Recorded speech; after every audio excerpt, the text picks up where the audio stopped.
This is a great interview with a longtime friend of mine, but I realized when I went back to edit the video that I didn't actually introduce him or really promote him as well as I should have. I'm still learning this whole hosting thing, but I thought better late than never. So without further ado, his name is Quinten Coblentz. The majority of his career has been built around Christian hip hop, where he's been very successful. I touch a little bit on some of his accomplishments in the interview. And now, as his career is growing, he's also branched out and done some worship music. And his latest project he talks a little bit about in the interview, Castle Heist, is a really cool kind of alternative rock sound. So if you're looking to check out some cool new music, be sure to look him up. He's available on pretty much all streaming services.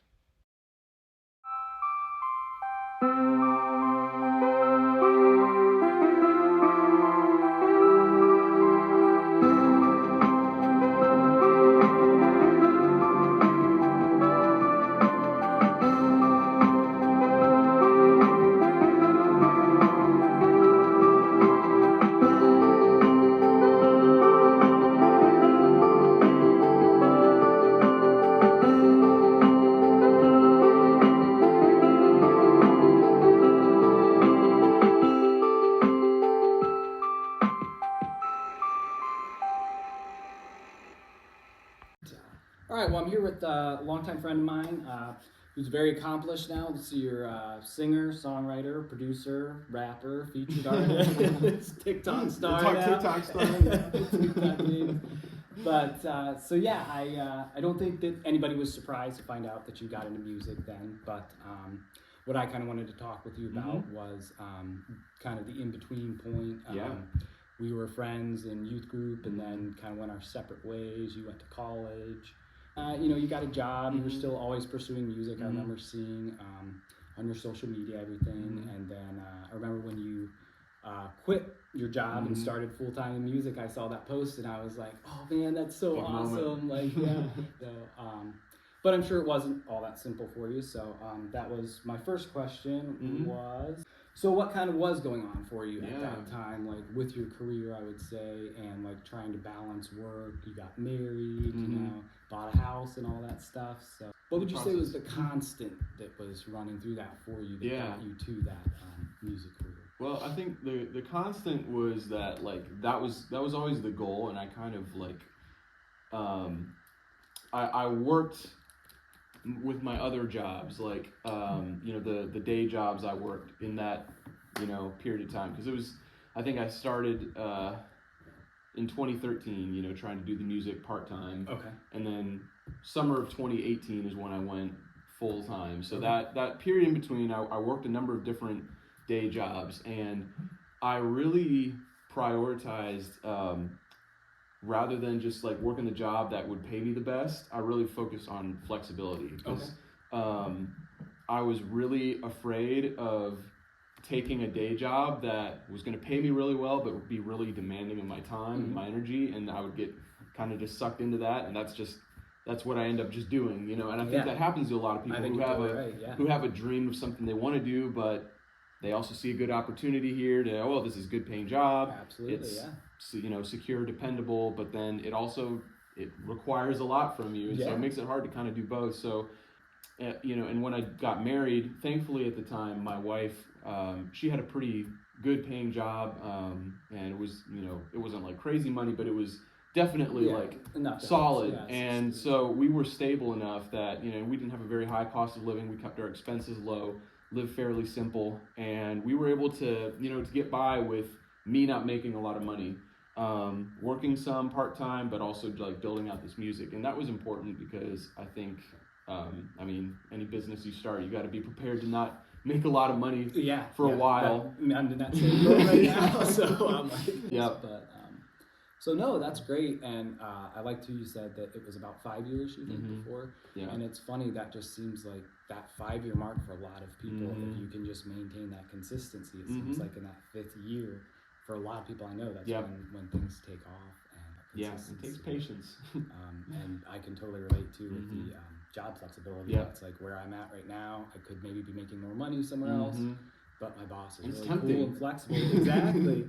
Dude, it's hard though, because I feel like, especially in our culture that is so like, you gotta work 9 to 5 every day and clock in, clock out. Like, if you take a day off from your paying job to develop something you're passionate about, you kind of feel this inner like judgment. Exactly. You know? No, that's exactly how I And feel. it's hard to like, yeah, silence that, but you know, it's absolutely just what it takes. No, yeah.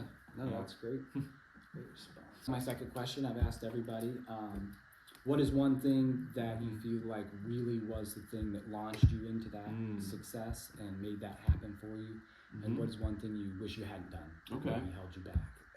I think one of the biggest things that helped me was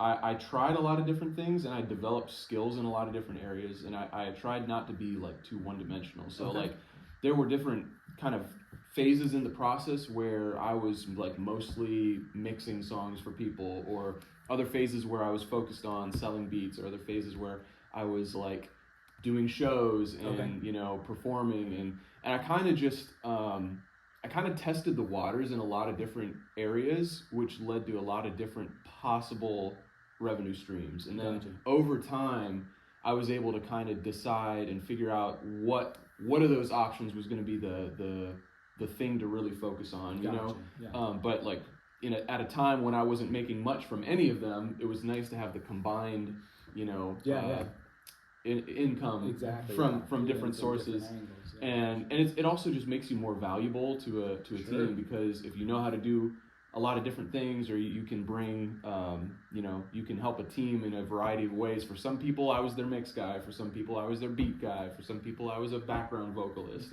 Gotcha. and just being able to to add value It's kind of to whatever you're working on. And also just like I mean, people skills are everything in any business, and you know, just being somebody who people like to work with, and you know, makes people feel valued, right? And, Yeah. you know, it was something like, I remember, you know, way back when, like my only clients were maybe these like indie rappers who have like 100 followers. Yeah. You know, they might be paying me $50 for a beat, but I tried to treat it like I was producing for Jay-Z. Yeah, You know, yeah, I tried absolutely. to go above and beyond and do the absolute best job I could. You know, Yeah. instead, you know, a lot of people might just like try to cash it in, Yeah. like, all right, well, you're only paying me $50. I'm not going to try too hard. But you know, you kind of have to hustle to develop, you know, a name for yourself and a reputation. So For sure. that was something that definitely helped me. Something that hurt me would be, I think there were definitely times where I was too nice. I Okay. didn't charge enough. Yeah. I did too much work for too little in return, kind of out of, you know, partially just wanting to be a nice guy, but also not really like valuing myself and not really realizing, I guess, the value of my skills. So that was something I've had to learn over the years, is Absolutely. to be willing to give somebody a quote and have them walk away and be okay with that, you know, if Otherwise, you're spending your time that you could be on a profitable project. exactly. But at the same time, though, it's hard to necessarily say I regret it, because, you know, yes, could I have made more money in the past than I did on some of these projects? Sure, but I also think that's also part of why people like spoke so well of me, you know, because I brought such a good value, I guess. So you have to be wise about it. You know, you got to note, like, as you're building out a business or you're building out a brand, sometimes you have to go above and beyond and do more than you're being paid for, just for the reputation, right? But absolutely. But then it's at a certain point you got to know Exactly, when to say, okay, all right, you got to come with a bag now. It's a like business. I'm actually, I got to eat. Making a living with this. Yeah. Yep. So No, that's a great thought. Oh, so thirdly, what's your next goal? What are you working on right now? I feel like we're kind of similar. We're always looking for our next objectives. Yeah. What are you working on right now? You know, I think one of my favorite things just about how my career looks right now is kind of the open-endedness of it, and the ability to kind of do a lot of different things and not be stuck just kind of doing the same thing every day. And so the flexibility of that is really something I treasure. As far as something that I want to do, I really want to score films. That's kind of the big thing on the bucket list that I haven't done yet.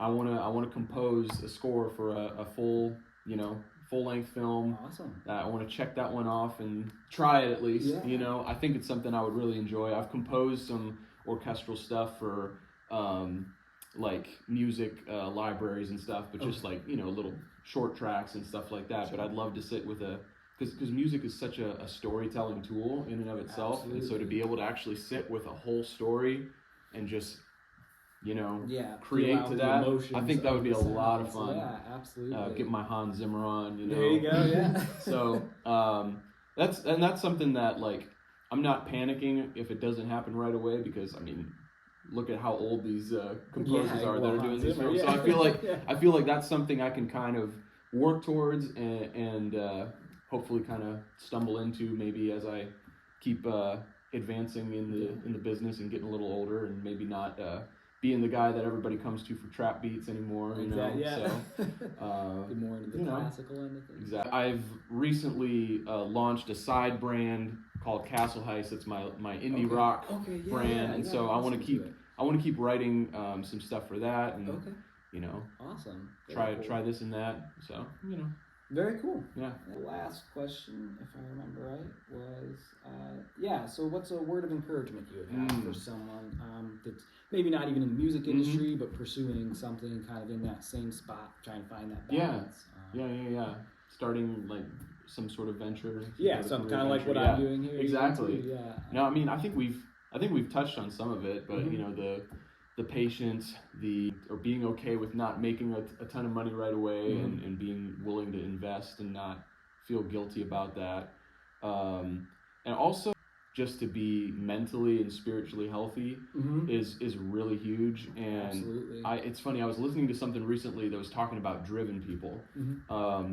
You know, and I think we're both driven people. Sure, yeah. And so when you think of somebody being driven, you know, you usually think, oh yeah, like I'm driven, you know, towards success, or I'm driven by like wanting to achieve things, and you kind of think of like, what are the things I'm driven towards? But the reality is, like, that's not really what the word means. You know, if you think of like cattle being driven, they're being driven away from something. They're like running from something. Sure, yeah. And so the thing about driven people is that there's usually actually something that we're running from, and a lot of times it's like some form of a shame that, like, you know, I'm some form of I'm not enough, I'm not good enough, I need to be better, or I need to prove to myself or to the world that I'm worthwhile. And I think it's really important to deal with those things and recognize those things, and be healthy and be able to kind of chase your ambitions from a place of like not needing it to make yourself whole, but it's just something that you're passionate about. But you know what I mean? Like, you got to have your heart right. Yeah, absolutely. I hadn't heard something like that before. That's a great It challenged me. I literally heard it like a week ago, and it like slapped me in the face. Me just now. Yeah, so I had to sit with that and just be like, ooh, like, why am I so driven? Like, am I? Yeah. So is it coming from a healthy place, or is it coming from a healthy place or not a healthy place? So that's a challenge, I think, continually for us, you know. Certainly for me, definitely. So, yeah. But awesome. Well, thanks so much for coming by and chatting. Oh, yeah, it's my pleasure, dude. It's great to catch up. Thanks for having me. Yeah. Great to see you again. Yeah. So close. Baked in a buttery, flaky